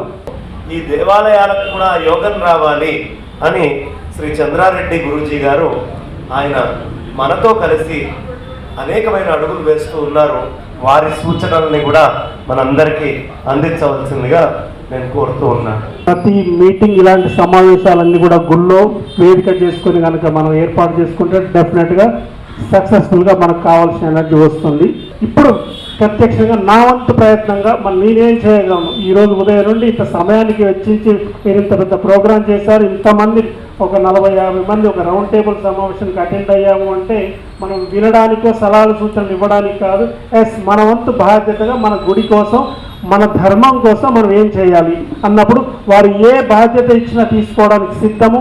అందులో ముఖ్యంగా ఈ మధ్య కాలంలో మనం చేస్తున్న సనాతన హిందూ ధర్మ పరిరక్షణ కమిటీ పేరుతోటి ప్రతి వారం ఒక్కొక్క ఏరియాలో ఉన్న ప్రతి ఒక్క సాధారణ హిందువుని చైతన్యం చేస్తూ మనం ముందుకు వెళ్తున్నాము. అందులో భాగంగా అవకాశం ఉంటే ఎంత త్వరగా వీలైతే అంత త్వరగా ఈ ఏరియాలో ఒకటి కనుక ఏర్పాటు చేసే అవకాశం ఉంటే ఇదే ప్లేస్లో ఏర్పాటు చేసినా కానీ దానికి ఎనీ టైం మేము సిద్ధంగా ఉండి దీన్ని ఇనిషియేషన్ తీసుకొని ఇలాంటి ఒక గుళ్ళని ముందుకు తీసుకెళ్ళడానికి సిద్ధంగా ఉన్నాము. ఆ ప్రయత్నం డెఫినెట్గా ఇక్కడ లోకల్గా ఉండే యాక్టివ్గా ఉండే ఒక 3-4 ఇవ్వగలిగితే చాలు. మిగతా అంత కార్యక్రమం బ్రహ్మాండంగా వెళ్ళిపోతూ ఉంటుంది. శివస్వామి గురూజీని చక్కగా వారి అభిప్రాయాలని, వారి సూచనల్ని ఈ సంస్థతో పంచుకోవాల్సిందిగా కోరుతూ ఉన్నాను. ముందుగా అందరికీ హర హర మహాదేవ్ అండి. ఇక్కడికి విచ్చేసినటువంటి నా హిందూ బంధువులకు అందరికీ కూడా ధన్యవాదాలు. ఇంతటి మహత్తరమైనటువంటి కార్యక్రమాన్ని చేపట్టినటువంటి మన యమునా పాఠక్ గారికి కూడా ధన్యవాదాలు తెలుపుకుంటున్నాను. అందులోనూ ఇలాంటి కార్యక్రమం, ఇలాంటి సన్నివేశంలో, ఇలాంటి సన్నిధానంలో పెట్టుకోవడం కూడా, దేవాలయంలో పెట్టుకోవడం కూడా ఎంతో పూర్వజన సుకృతం ఉంటే కానీ అందరం ఇక్కడ కలవలేము. దీన్ని అందరు గమనించాలి. మన హిందుత్వంలో రెండే అండి. ఒకటి భయము, 2 ఆర్థిక బలం లేకపోవడం. భయం వల్ల కొంతమంది ధర్మం వైపు నడవలేకపోతున్నారు, కొద్దిమంది ఆర్థికంగా వెనుకబడి ఉండడం వల్ల ధర్మం నడవలేకపోతున్నారు. కాబట్టి ఇలాంటి సంస్థలకి, నాది ఒక సంస్థనే, మేడం ఒక సంస్థ, మన అందరం కలిసి ధర్మం కోసం పనిచేస్తున్నాం. కాబట్టి నాతో అయినంత వరకు పూర్తిగా బలం ప్లస్ ఆర్థికంగా 2 కూడా నేను మన యమునా పాఠక్ మేడం గారికి అందించడానికి నేను ఎప్పుడు కూడా ఎల్లవేళలా సిద్ధంగా ఉంటాను. దేవాలయాల్లో ఇక్కడ ఉన్నటువంటి స్థలం కనుక ఇలా ఉంటే కనుక అక్కడ ఉన్నటువంటి మన హిందువులను చైతన్యపరచనికే వాళ్ళకు కర్రసాము, కత్తిసాము కూడా నాతో ఉన్నటువంటి శిష్య బృందంతో కూడా నేర్పించడానికి సిద్ధంగా ఉన్నాను. ఎవరైనా నేర్చుకోవాలనుకుంటే కనుక ఆడపిల్లలకి సెల్ఫ్ డిఫెన్స్గా, మగపిల్లలకి కర్రసాము, కత్తిసాము నేర్పిస్తానంటే నేర్చుకుంటే కనుక నేనే నా సంస్థతో వచ్చి వాళ్ళకు ట్రైనింగ్ ఇప్పించడం కూడా చేపిస్తానండి. కాబట్టి ప్రతి ఒక్కరు కూడా హిందువులు భయం పడకండి. భయంతోనే మన భయాన్ని మనల్ని ముందుగా చంపేస్తుంది. ఇంకా నేను చెప్పాలంటే ప్రసంగం చాలా ఉంటుంది. కాబట్టి మీకు నేను హిందుత్వం కోసము 24 గంటలు 365 రోజులు పనిచేయడానికి నేను సిద్ధంగా ఉన్నాను. మీకు ఎవరికి ఎటువంటి ఇబ్బంది ఉన్నా కూడా ఆర్థికంగా కానివ్వండి, మానసికంగా కానివ్వండి, దేవాలయాల పరిరక్షణ కార్యక్రమంలో నన్ను ఎవరైనా సంప్రదించవచ్చు. మేడం గారికి చెప్తే ఖచ్చితంగా నేను ఆవిడ వెంటే ఉంటాను. ఆవిడ చేసే ప్రతి పనిలో నా అండదండలు ఖచ్చితంగా ఆమెకు ఉంటాయి. దేవాలయాలే కాకుండా ఎటువంటి సమస్యలు అయినా సరే నేను ఆమెకు తోడుంటాను, నాకు చేతనైన సహాయం అందిస్తానని తెలుపుకుంటున్నాను. ధన్యవాదాలండి. శిల్పారెడ్డి గారిని, వారి అభిప్రాయాల్ని మనకందరికీ అందించవలసిందిగా, వారి సూచనల్ని అందించవలసిందిగా నేను అభ్యర్థిస్తూ ఉన్నాను. ఇంతటి ఈ ఓల్డ్ సిటీలో ఇన్ని టెంపుల్స్ని ఉద్దేశించుకొని ఈ ముందుకెళ్ళే యమునా పాఠక్ గారికి ఇక్కడ పిలిచినందుకు ధన్యవాదాలు. ఎక్కడెక్కడ విదేశాల నుంచి వచ్చి ఈరోజు కుంభమేళలో ఇంతమంది విదేశాల నుంచి వచ్చి మన సంస్కృతిని నేర్చుకుంటున్నాం. మనం మట్టికి కదలకుండా ఇక్కడే కూర్చుంటున్నాము. అదొకటి. నాకు గోశాల 17 సంవత్సరాల నుంచి గో రక్షణ మీద పోరాడుతున్నాము. అదేవిధంగా ప్రతి ఇంటికి ఒక గోవు పెంచుకోవాలని నా డిమాండు. అలాగే ఈ గుళ్ళు ఏవైతున్నాయో నా వంతు సహాయం నేను చేస్తా. మాకు ఒక 2000 మంది పారాయణం, భగవద్గీత పారాయణం గ్రూప్ ఉంది. ఆ 2000 మంది గోశాలలో ఒక 5000 మంది మార్వాడీస్ కానీ మేము కానీ అందరం కానీ ఉన్నాము. మా వంతు సహాయం ఈ గుళ్ళకి అందిస్తామని చెప్పి యమున గారికి కోరుచున్నాను. అలాగే అన్ని రాష్ట్రాలు, తెలంగాణలో ఉన్న మిగతా రాష్ట్రాల నుంచి ఇక్కడికి వస్తారు టూరిజం మీద, ఈ ప్లేస్ ఆ ప్లేస్ చూడడానికి. మనం ఎక్కడికో వెళ్తున్నాం కదా, వేరే అదర్ ప్లేసెస్కి వెళ్తున్నాము కొన్ని టెంపుల్స్ చూడడానికి. మన హైదరాబాద్లో కూడా ఇంత పురాతనమైన టెంపుల్స్ ఉన్నాయని మనమే ప్రచారం చేసుకోవాలండి, ఎవరు చెయ్యరు. కాబట్టి మనమే ప్రచారం చేసుకుంటూ ఇక్కడికి రప్పించే బాధ్యత నాది. మాట్లాడడం ఒక వంతు అయితే ఆచరణకు వచ్చేసరికి చాలా కొద్ది మందే మిగులుతారు. అలాంటి వ్యక్తులలో నాకు ఆచరణమే ప్రాధాన్యం అని చెప్తూ మరి తను కూడా గోరక్ష సేవకురాలుగా అనేక సంవత్సరాలు తను ఉన్నారు. మరి గోసేవ సంరక్షకురాలుగా శిల్పారెడ్డి గారు గోసేవ సంరక్షకురాలిగా, అలాగే ధర్మ ప్రచారం తన వంతు అద్భుతంగా చేస్తూ మరి అనేక సేవా కార్యక్రమాల ద్వారా కూడా తనకంటూ ఒక ముద్ర వేసుకుంటూ ముందుకు వెళ్తూ మరి ఈ ఆలయానికి సంబంధించి మరి ఇంకా 20 ఆలయాలకు ఏవైతే ఉన్నాయో వాటికి కూడా గోవులను తన ఒక్క టీంతో కూడా తను గోవులను ఇస్తాను, ఒక గోసేవా కేంద్రం మనం పెడదాము అని కూడా తను ముందుకు రావడం చాలా సంతోషకరమైన విషయం. ఒక అద్భుతమైనటువంటి ఎనలిస్ట్ గా మంచి పేరు గాంచినటువంటి శ్రీ బచ్చు శ్రీనివాస్ గారిని వారి అమూల్యమైనటువంటి అభిప్రాయాలు అందించవలసిందిగా కోరుతూ ఉన్నారు. కళ్యాణాద్భుత గాత్రాయ కామిదార్థ ప్రధాయినే శ్రీమద్ వెంకటనాథాయ శ్రీనివాసాయ మంగళం. శ్రీ సంతాన వెంకటేశ్వర స్వామి సన్నిధి అనేది వంటిది ఈ భాగ్యనగరిలో ఒకటి ఉన్నది. అక్కడ ఒక సమావేశం ఏర్పాటు జరుగుతున్నది. దాని పేరు మన గుడి మన బలం. పాఠక్ గారు, యమునా పాఠక్ గారు ఏదైతే కార్యక్రమాన్ని మొదలుపెట్టారో ఈ యొక్క గొప్పనైనటువంటి భాగ్యనగరిలో శతాబ్దాల క్రితం, దశాబ్దాలు కాదు శతాబ్దాల క్రితం, భాగ్యనగరి అంటే 400 సంవత్సరాల చరిత్రను ధారించి మాట్లాడతారు. కానీ భాగ్యనగరికి శతాబ్దాల చరిత్ర కలిగినటువంటి ఈ భాగ్యనగరంలో శతాబ్దాల చరిత్ర కలిగినటువంటి ఆలయాలను వెలికి తీసి ప్రజలకు పరిచయం చేసి ధర్మాన్ని పరిరక్షింపజేయాలనేటువంటి ఆ తపనకి తోడుగా ఉండాలనేటువంటి ఒక చిన్న ప్రయత్నం. అందులో భాగంగానే ఈరోజు మీ ముందు మాట్లాడేటువంటి ప్రయత్నం. అయితే ప్రధానంగా వారి ఉద్దేశం ఏంటంటే పరిరక్షణ. ఎవరు పరిరక్షించాలి? సంసార జీవితంలో తాను, తన పిల్లలు, వాళ్ళ భవిష్యత్తు, ఆదాయము, ఖర్చులు బేరీజు వేసుకునేటువంటి సందర్భంలో మనిషి ఆధ్యాత్మిక చింతను వదిలివేసి ఆదాయాన్ని ఖర్చును బేరీజు వేసుకొని యాంత్రిక జీవితంలో, తాంత్రిక జీవితంలో ఈ పరిగెత్తేటువంటి క్రమంలో ఉన్నటువంటి ఈ పరిస్థితుల్లో నడిపించే నాయకుని కోసం, దారి చూపించే వ్యక్తి కోసం ఎదురు చూస్తూ ఉంటారు. ఎవరైనా వస్తే వాళ్ళని అనుసరిస్తారు, వాళ్ళకి సహకరిస్తారు. అది ఎవరి నుంచి అవుతుందంటే ఎవరు వస్తే వారి నుంచి అవుతుంది. ఎవరో రావాలని ఎదురు చూడడం కాదు, మన నుంచి ఎందుకు కాకూడదు అనేటువంటి ఆలోచన చేసినప్పుడు మనం చేసేటువంటి ప్రయత్నానికి చిన్నగా మొదలుపెట్టినటువంటి ఆ ప్రయత్నం గొప్పగా ముందుకెళ్తుంది. అందులో భాగంగానే మనం చూస్తాం. జాగోరే జాగో నుంచి ఈనాటి మొదటి రౌండ్ టేబుల్ సమావేశం అందరినీ సమీక్షించుకొని పరిరక్షణకు సలహాలు, సూచనలు, సులువైనటువంటి మార్గాలు. మనం చేయాల్సింది ఏంటంటే ఆలయము నాది కాదు, మనది. ఈ 20 టెంపుల్స్ కూడా స్థానిక కమిటీలు ఉండాలి. 20 టెంపుల్స్ కి కలిసి ఒక భాగ్యనగరి కమిటీ ఉండాలి. దాంతో పాటు ప్రాచుర్యం కూడా ఉండాలి. ఈ ప్రాశస్త్యం, ప్రాచుర్యం, పరిరక్షణ, ఈ 3 అంశాల ప్రాతిపదికన ఈ దేవాలయాలు విరాజిల్లుతాయి.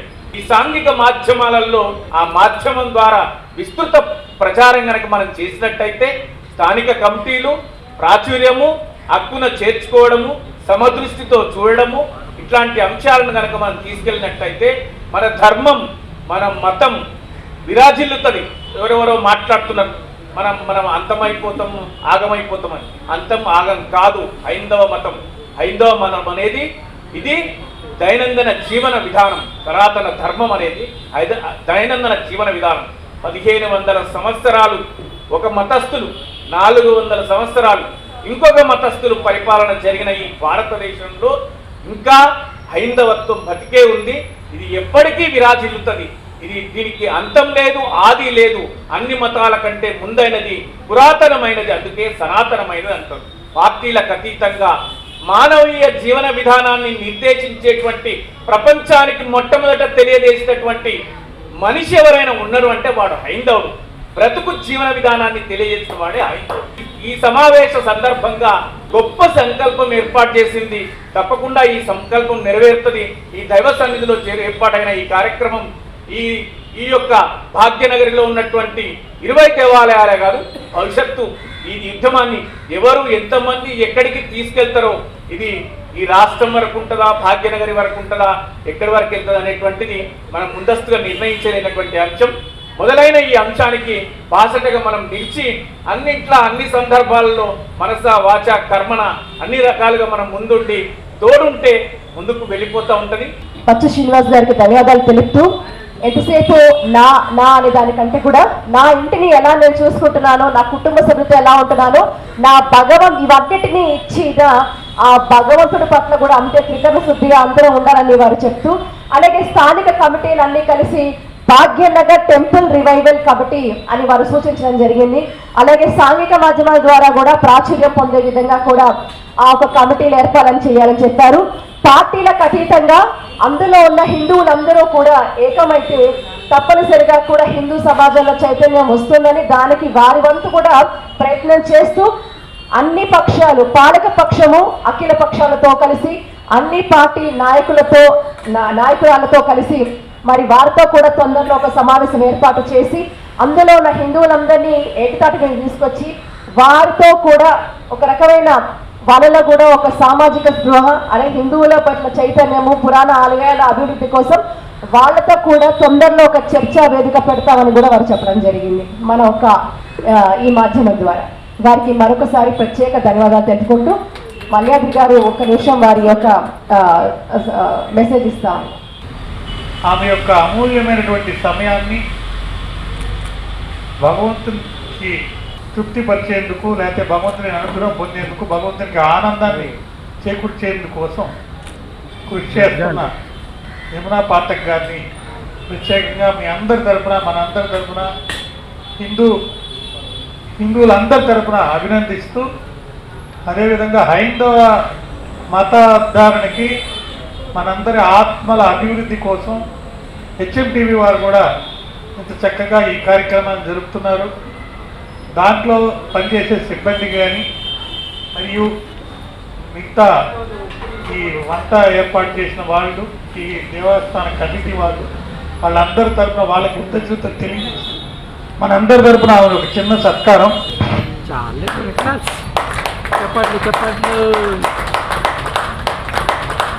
ప్రధానమైనటువంటి అర్చకులైన శ్రీ గోవింద్ జీని, నారాయణ్ గోవింద్ జీని వారి అమూల్యమైనటువంటి అభిప్రాయాల్ని సాక్షాత్తు ఆ గోపాలకృష్ణుడే ఈ అభిప్రాయాలను ఇస్తున్నాడు అని భావించేట్టుగా వారి అభిప్రాయాల్ని అందరికీ అందించవలసిందిగా సభాముఖంగా కోరుతూ ఉన్నాను.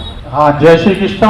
मैं गोपाल कृष्ण मंदिर, प्राचीन गोपाल कृष्ण मंदिर, मिश्रीगंज, काजीबंडा और आपके पार्टीवाड़ा से पंडित पूजा करने वाले या कुछ भी आप मानिए, सेवक मानिए, मैं आपके मैडम एचएमटी टीवी चैनल के माध्यम से पाठक जी के माध्यम से हमारे मंदिर में जो भी काम हो रहा है, अभी चूना का हुआ, सफाई हुई, इसके लिए हम आप लोगों से श्री कृष्ण भगवान से दुआ मांगते हैं कि आप लोग सब कोई अच्छे रहें और आगे चलते हुए हमारे भविष्य में हमारे सनातन धर्म का नाम आगे होता रहे। और इसी से अब आगे जो भी होगा तो अब मैडम के ऊपर है, जो भी पराधीन है। ధన్యవాద్ గోవింద్ మహారాజ్ జీ. వారు చాలా వరకు కూడా వాళ్ళకు వస్తున్న శాలరీస్ కూడా మనకి అర్చక స్వాములకి ఓల్డ్ సిటీలో వచ్చేవి అంతంత మాత్రం. ఇవన్నీ మా పరిగణలో ఉన్నాయి. అది కాకుండా కూడా అనేక ఆలయాలలో అర్చకులే లేని పరిస్థితి మేము తీసుకున్న ఈ 20 పుణ్యక్షేత్రాలలో కూడా. కాబట్టి వీటన్నిటికీ కూడా हम लोग सरकार से बातचीत कर रहे, कंसर्न डिपार्टमेंट से भी बातचीत कर रहे, जो एंडोमेंट डिपार्टमेंट से बातचीत कर रहे. डिपार्टमेंट और सरकार भी बहुत ही सीरियस है इस मामले के ऊपर. और अभी तक इतने साल से आप देख रहे हैं, मगर अभी जो 4 महीने से हम लोग ये जो निरंतर ये जो प्रसार कर रहे हैं HMTV माध्यम से जागो रे जागो, और हमारा हंस इंडिया के तरफ से भी एक रेगुलर आर्टिकल्स भी आ रहे हैं, अनटोल्ड स्टोरीज ऑफ टेम्पल्स. जैसा हमारा जो मीडिया पार्टनर है HMTV जागो रे जागो कार्यक्रम और हंस इंडिया के तरफ से भी बहुत सारे ये जो चर्चा हो रही है और हम लोग सूचना भी दे रहे हैं कैसे इसको परिष्कार करना है और कैसे इसको हम लोग हम लोग वो दे रहे सब कुछ जो सॉल्यूशंस दे रहे हैं।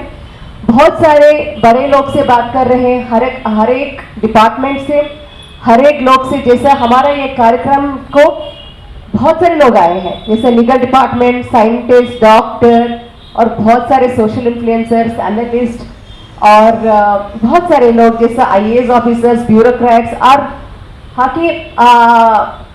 हालांकि डिपार्टमेंट के लोग भी इसमें शामिल हैं।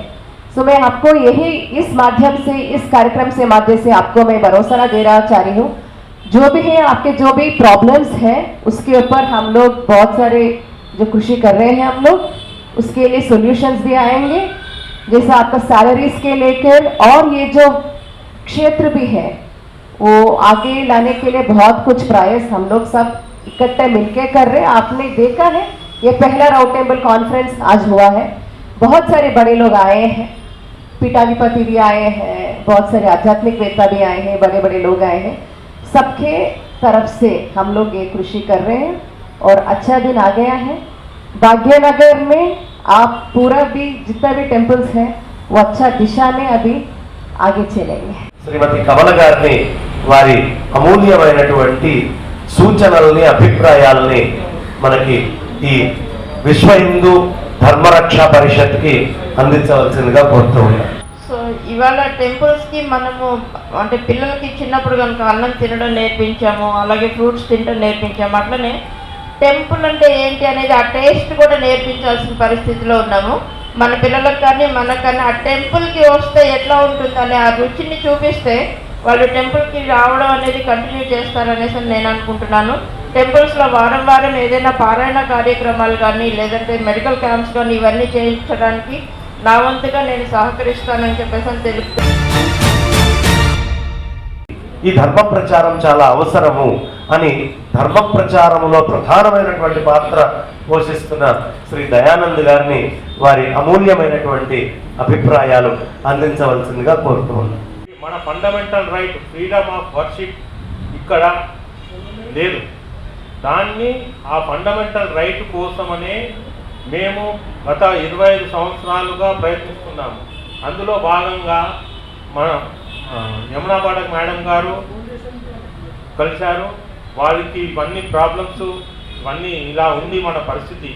మనము ఎక్కడైతే మైనారిటీగా ఉన్నామో అక్కడ మన గుడిలలో పూజలు చేయకుండా ఎందుకుంటున్నాం? మనము మెజారిటీగా ఉన్న దగ్గర మైనారిటీస్ స్వేచ్ఛగా బతకగలుగుతున్నారు. కానీ మనం మైనారిటీగా ఉన్న స్థానంలో మనం స్వేచ్ఛగా బతకలేదు. అది హిందూ దేశమైన భారతదేశం.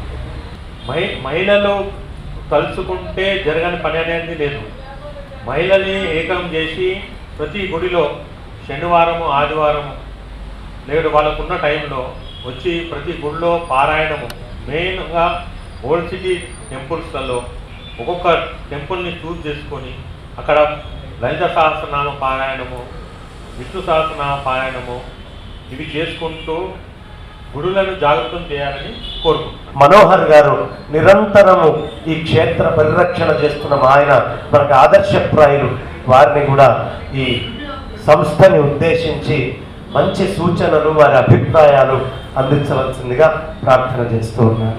ఫస్ట్ రౌండ్ టేబుల్ కాన్ఫరెన్స్ ఈ టెంపుల్లో జరగటం మాకు చాలా సుకృతంగా నేను భావిస్తున్నాను. తర్వాత ఆలయ భూములు, ఆలయాల రక్షణ, పరిరక్షణకి ఆ రకంగానే మన గుడి మన బలం అన్నారు.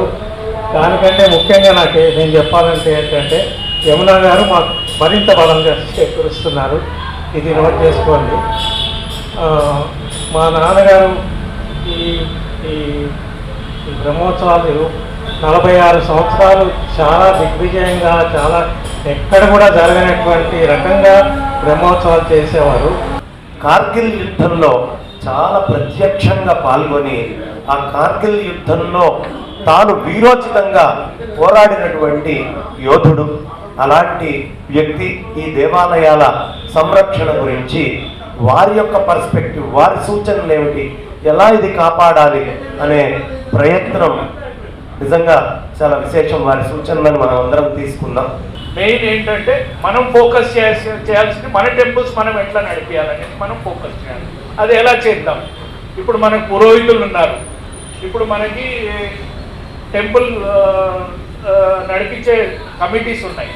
సో మీరు ప్రతి ఒక్క టెంపుల్కి నేను రిక్వెస్ట్ చేసేది ఏంటంటే, అర్చకులు ఉన్నారు, అర్చకులతో బేసిక్ రిక్వెస్ట్ ఏంటంటే వచ్చినప్పుడు పిల్గ్రిమ్స్తో అందరితో మంచిగా మాట్లాడి వాళ్ళకి కమ్యూనిటీగా తయారు చేయాలి.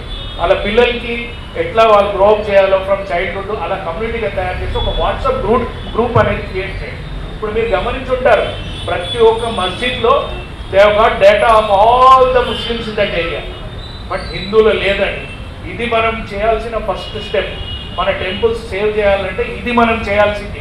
నేను ప్రతి దగ్గర పోయిన దగ్గర ఇదే మాట చెప్తా ఉంటాను, మీరు డేటా కలెక్ట్ చేయండి. మీ లోకల్గా ఎంతమంది హిందూస్ ఉన్నారో వాళ్ళని ప్రోత్సహించండి, టెంపుల్స్కి తీసుకురమ్మని ఎవరితోనని చెప్పి వాళ్ళని తెప్పించండి, వాళ్ళని గ్రూప్లో యాడ్ చేయండి, ప్రోగ్రామ్స్ చేయండి. ప్రోగ్రామ్స్ చేయడానికి చాలా మంది మనకు సపోర్ట్ చేస్తున్నారు. సంఘ సేవకులుగా చాలా విశేషమైనటువంటి పేరు తెచ్చుకున్నటువంటి శ్రీ బిటి శ్రీనివాస్ గారిని వారి అమూల్యమైనటువంటి సూచనలు ఈ దేవాలయ పరిరక్షణలో ఇవ్వవలసిందిగా అందరి పక్షాన కోరుతూ ఉన్నారు. ప్రత్యేకంగా యమునా పాఠక్ గారు కొన్ని సంవత్సరాలుగా ఆలయ వాటిని పునర్జీవితం చేయించాలని చెప్పి చాలా కృషి చేస్తున్నారు. వారికి అభినందనలు. చాలామంది ఇంతకుముందు ఆలయ పరిరక్షణ కోసం భూములను ఎలా పరిరక్షించాలన్న విషయంపై చాలా విషయాలు చెప్పారు. అలా చెప్పినప్పుడు ఒక వ్యక్తి ఆయన అభిప్రాయం వ్యక్తపరుస్తూ ఈ యొక్క టూరిజం అని చెప్పి, అంటే ఈ 20 ఆలయాలను తీసుకుని వాటి యొక్క టూరిజం చేద్దామని చెప్పి అన్నారు. చాలా మంచి సజెషన్ అది. దానికి సంబంధించి ప్రతి ఆలయానికి కూడా ఒక స్థల పురాణం ఉంటుంది. ఈ సంతాన వెంకటేశ్వర స్వామి ఆలయానికి ఒక స్థల పురాణం, అలాగే మా దేవినగర్ రామాలయానికి కూడా ఒక స్థల పురాణం, చిన్న స్థల పురాణం. ఆ స్థల పోరాటాన్ని మనం కనుక బాగా ప్రాచుర్యంలోకి తెస్తే కనుక డెఫినెట్గా ఇక్కడ బాగా జనాలు రావటం, అప్పుడు ఈ ఆలయం గురించి మనం చేసే సంఘర్షణలో ఈ భూములు కానీ నాణ్యాలు కానీ రక్షించబడతాయని నా అభిప్రాయం. ఎక్కడికి చేరితే న్యాయం వస్తుంది, మన వాదన ఎక్కడ ఉండాలి, ఎంత బలీయంగా ఉండాలి, ఏ విధంగా వాదన ఉండాలి, బాగా తెలిసినటువంటి ప్రముఖ న్యాయవాదులు, చాలా పేరున్నటువంటి అడ్వకేట్ శ్రీ పార్వతి గారిని వారు కేటగారికల్గా చక్కటి వారి సూచనలని అందించవలసిందిగా కోరుతూ ఉన్నారు. యమున గారి కలము వచ్చే తరానికి ఇది ఒక పెద్ద నాంది అండి. ఈ యొక్క 20 ఆలయాలు, క్షేత్రాలు వారు ఎంతో కష్టపడి కొద్ది కాలంలోనే ఇవి వెలికి తీసుకొచ్చి ముందుకు తీసుకొచ్చి, ఎన్నో అడ్డంకులు ఉన్నా కూడా ఆవిడ ముందుకు తీసుకొచ్చారు. నేను ఇంత క్రితమే వెనక్కి వెళ్ళి ఆ ప్రాంగణం అంతా, ఆలయ ప్రాంగణం అంతా నేను చూశాను. టెనెంట్స్ ఎవరైతే ఆక్యుపై అయి ఉన్నారో అక్కడ ఆల్రెడీ సివిల్ ప్రొసీడింగ్స్ పెండింగ్ ఉన్నట్టున్నాయి. సో దాని మీద నోటీస్ ఫిక్స్ చేసి ఉన్నాయి. సో ఏదైతే ఉందో the legal proceedings are going on. కాబట్టి ఈ రోజు కాకపోయినా రేపైనా the tenants have to vacate the property. Now ఇంకొకటి, వారి యొక్క నినాదము మన గుడి మన బలం. మన గుడి మన ఇంట్లో ఉంటే అది మన గుడి, బయటకు వస్తే మన గుడికి వస్తే మనం బలాన్ని వ్యక్తపరచగలము. ఇంకోటి ఏంటంటే, ఇప్పుడు ప్రత్యేకంగా మనం వచ్చే తరానికి తప్పకుండా ఈ యొక్క విషయాలు తెలియాలి, ఈ గుళ్ళన్నీ కూడాను వెలుగులోకి రావాలి, వారి యొక్క చరిత్ర తెలియాలి అంటే ఇదే మనం ఒక బస్ పెట్టుకొని ఇలా ఇక్కడ ఇన్ని క్షేత్రాలు ఉన్నాయి, ఇవి మనం చూడగలిగిన క్షేత్రాలు, వీటి వల్ల మనకి పాజిటివ్ ఎనర్జీ వస్తుంది, పిల్లల్లో చైతన్యం వస్తుంది. మెయిన్ ఏంటండి, మనం ఇంత కష్టపడేది ఏంటంటే ఆల్రెడీ యువతరం చెడిపోతోంది. మనం వచ్చే తరానికి మనం ఒక నాంది అవ్వాలి, మనం వాళ్ళకి బలం అవ్వాలి, వాళ్ళకొక ఎగ్జాంపుల్ అవ్వాలి, వాళ్ళకొక మంచి వే చూపించాలి వాళ్ళకి. సో యమున గారు ఏదైతే చేస్తున్నారో తప్పకుండా ఆవిడ ప్రతి అడుగుకి నేను ఉంటాను, లీగల్గా ఎటువంటి సమస్యలు వచ్చినా సరే నేను ఆవిడ వెంట ఉంటానని చెప్తున్నానండి. ఈ కొద్ది సమయం ఇచ్చినందుకు చాలా థ్యాంక్స్. ఆ వంతు నేనేం చేయగలను అని అనేకమైనటువంటి సూచనలతో మన ముందుకు వచ్చినటువంటి విజయలక్ష్మి గారిని 4 మాటలు ఈ సభని ఉద్దేశించి వారి సూచనలని అందించవలసిందిగా నేను అభ్యర్థిస్తూ ఉన్నాను. యమునా పాఠక్ గారి వారి ఆధ్వర్యంలో ఈ కార్యక్రమం first round table conference. Yamuna అన్న పేరు అంటేనే నదీ ప్రవాహము, ఆవిడతో పాటు అన్ని కూడా ఇలాగే ప్రవహించేస్తున్నారండి అన్ని గుళ్ళు గోపురాలకి. So you can take it as a suggestion also. So మా దగ్గర ఒక దేవాలయం ఉంది, వెంకటేశ్వర స్వామి గుడి, 60 సంవత్సరాల క్రితంది. కానీ దానికి కూడా పాలన లేక ఆ గుడి సంస్థ వాళ్ళు మా దగ్గరికి వస్తే కొన్ని కార్యక్రమాలు చేశాం మేము. అంటే ఏదైనా మనకి రుచి కావాలి, ఫస్ట్ ఒక ఆవకాయ తింటే అది ఎంత రుచిగా ఉంటుందో అలాంటి రుచి చూపించాము అక్కడ కాలనీ వాసులకి. అంటే నేను, మా ఫ్రెండ్ పార్వతి గారు, యమున గారు, భవానీ గారు మా ఆధ్వర్యంలో అంటే ఇట్లా శాకంబరి కానీ, దీపోత్సవాలు కానీ, లక్ష పుష్పార్చన కానీ ఇట్లాంటివన్నీ వాళ్ళకి ఒకసారి చేసి చూపించాము. ఆ తర్వాత ఇప్పుడు ఆ గుడి చాలా డెవలప్ అయిందండి. మేము వాళ్ళకి అది చూపించేసి వీ హ్యావ్ కమ్ అవుట్, అంటే మీరు డెవలప్ చేసుకోండి స్థానికులుగా. అలాగే ఇక్కడ కూడా మేము ఏదైనా కార్యక్రమం అంటే నా వంతుగా నాకు ఒక గ్రూప్ ఉంది, నాకు ఒక సౌందర్య గ్రూప్ ఉంది, నారాయణ్యం గ్రూప్ ఉంది. సో ఏదో ఒక ఏకాదశి రోజున మా గ్రూప్ అందరం వచ్చి ఇక్కడ స్వామివారికి నారాయణం చేస్తాము. ఎందుకంటే నారాయణం మొత్తం భాగవతం కాబట్టి టోటల్ స్పిరిచువల్ లైన్లో ఉన్నాను కాబట్టి నా గ్రూప్ అందరినీ తీసుకొచ్చి ఒకసారి మేము ఇక్కడ అలాంటి కార్యక్రమం చేస్తాము. ఇవాళ ఇంత చక్కటి కార్యక్రమం మనం నిర్వహించుకుంటున్నాము అంటే ఈ సంతాన వెంకటేశ్వర స్వామిని నిరంతరము నిత్యము ధూపదీప నైవేద్యాలతో అర్చనలతో ఎంతసేపు ఉన్నా ఈ క్షేత్రంలో మా ఇంట్లో పెద్దలు ఎలాగో, మా ఇంట్లో నా కుటుంబ బాధ్యత ఎలాగో, అంతకంటే ఎక్కువ నా ఇలవేల్పు బాధ్యత, నా దైవం బాధ్యత అని ఈ సంతాన ప్రత్యేక దర్వాజలో ఉన్నటువంటి సంతాన వెంకటేశ్వర స్వామి వారి కార్యక్రమాలను నిత్యం చూస్తూ ఈ క్షేత్రానికి చైర్మన్గా, ట్రస్ట్ బోర్డు మొత్తానికి చైర్మన్గా ఉన్నటువంటి శ్రీ శ్రీనివాస్ గారిని, ఆలయ వంశీకులు కూడా ఆయన, వారిని ఎందుకంటే నిర్వహించే వాళ్ళకి బాధ తెలుస్తుంది, కష్టం తెలుస్తుంది. ఈ ప్రాంతంలో నిర్వహిస్తున్నటువంటి వారి అభిప్రాయాన్ని, వారి మనస్సులో ఉండేటువంటి ఆవేదనల్ని, ఆ సూచనల్ని కూడా మా అందరికీ అందించవలసిందిగా శ్రీనివాస్ గారిని నేను అభ్యర్థిస్తూ ఉన్నాను. గురువు గారు, పెద్దలు, పూజ్యులు మాకందరికీ ఆదర్శం. ఈరోజు హైందవ జాతి సమర్థవంతంగా ముందుకెళ్తుందంటే ఇలాంటి వారి వల్లే అని చెప్పడానికి ఎటువంటి సంకోచం లేదు మిత్రులారా. వారు ప్రతి క్షణం అనుక్షణం ఏ సమయాన ఫోన్ చేసినా కూడా నేను ఉన్నాను అనే వాక్యం తప్ప నేను మరో వాక్యం ఎప్పుడూ వెళ్ళలేదు. ఆయన నిజంగా ఒక ధర్మ యోధులు అని చెప్పడానికి ఎటువంటివి లేదు. 100% వారు ధర్మ యోధులే. ఎందుకంటే మాలాంటి వాళ్ళు ఎంతో మందిని స్ఫూర్తినిస్తూ చైతన్యపరుస్తూ ఎక్కడ ఆగక్కర్లేదు, ఎక్కడ ఆగిపోవక్కర్లేదు. ఆ నిరంతరం ఆ ప్రవాహానికి అది వెళ్ళడానికి దానికి ఎటువంటి ఆటంకాలు లేవు. మన మనస్సాక్షిగా మనం త్రికరణశుద్ధిగా పనిచేస్తే, ధర్మ నిరతితో పనిచేస్తే, నిస్వార్థంగా కనుక మన అడుగులు వేస్తే తప్పకుండా భగవంతుడి శక్తి మనలో ఉంటుందని అణువున వారి ప్రతి వాక్యంలో, వారు చేసే ప్రతి ప్రవచనంలో కూడా అది మీరు అందరూ వినండి. ఆ ప్రవచనాలు వింటే అది ఎంత స్ఫూర్తిదాయకం అంటే ఈ రోజు నేను ఇలా నిల్చొని మాట్లాడటానికి కూడా వారి యొక్క ప్రవచనాలు, వారు చెప్పే ప్రతి వాక్యాలు కూడా ఈ ప్రతి రక్త బిందువులో ఎక్కించుకున్నారు. కాబట్టి ఈ రోజు ఈ ధైర్యం వచ్చిందని చెప్పడానికి ఎటువంటి సంకోచం లేదు మిత్రులారా. అలాంటి పూజ్యులు బ్రహ్మశ్రీ బంగారయ్య శర్మ గారు, గురువులు, మా అందరికీ ఆదర్శం.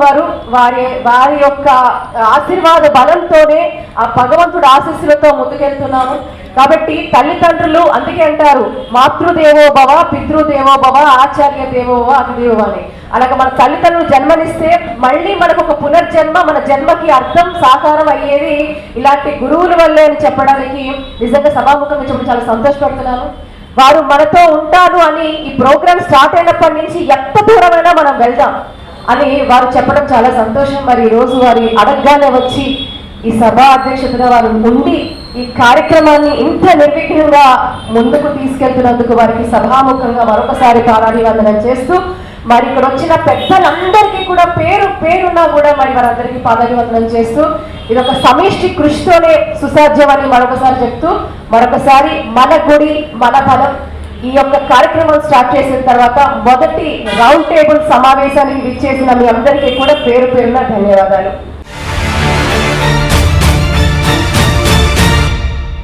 ఓం శ్రీ గురుభ్యో నమః.